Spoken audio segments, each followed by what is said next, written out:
Today on Plantgeek Chic, we're going to be talking about a miracle solution, a natural organic plant fertilizer that's sitting in your refrigerator right now that's going to solve all your houseplant problems. And in your garden too, while we're at it.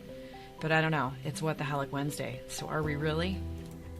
So you've got some houseplants or maybe garden plants that are looking stunted and weak, and you just don't really know what's wrong with them, but you've seen these apps and these videos online that show dousing your plants with milk is going to solve all your problems, right? So is it time to get that gallon of milk out of the refrigerator and douse your plants with it?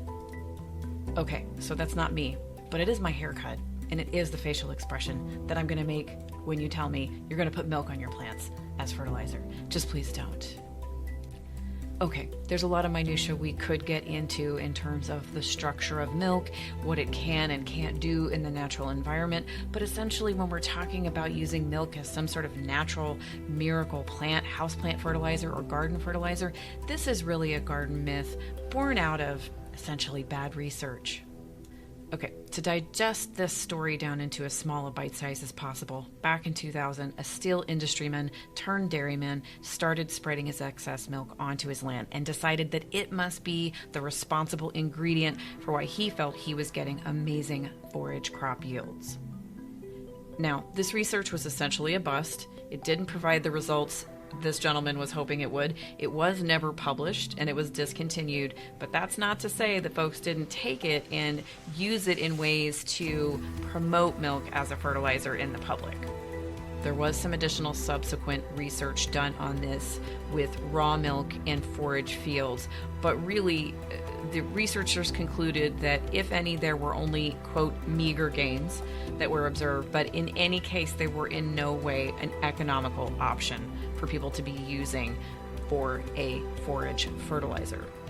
So, according to the research, even if there are any real benefits to adding milk to soil, which again isn't totally certain, it's definitely not worth the cost. Or the cows.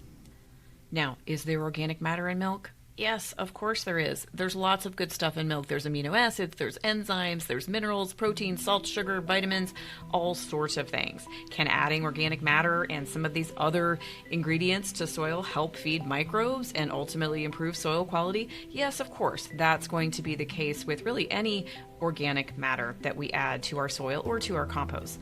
But the reality is, a gallon of milk contains very little organic matter, and it only contains about 0.5% nitrogen, which is a really small amount if we're actually trying to use it as a fertilizer, and it's 90% water. Honestly, you're better off adding some organic compost to your soil or using an actual plant fertilizer, of which there are many natural organic options to choose from. You can also put that leftover spoiled milk directly into your compost pile if you don't want to waste it. But you definitely don't want to be putting spoiled milk onto your houseplant pots. You're going to regret that decision. So yeah, if it's time to feed your plants, skip the milk. Save it for your coffee and kuchen or your fika or whatever time of day you like to enjoy your coffee or your cereal or whatever it is that you use your hard-earned money to buy that expensive milk with, and go buy a plant fertilizer instead.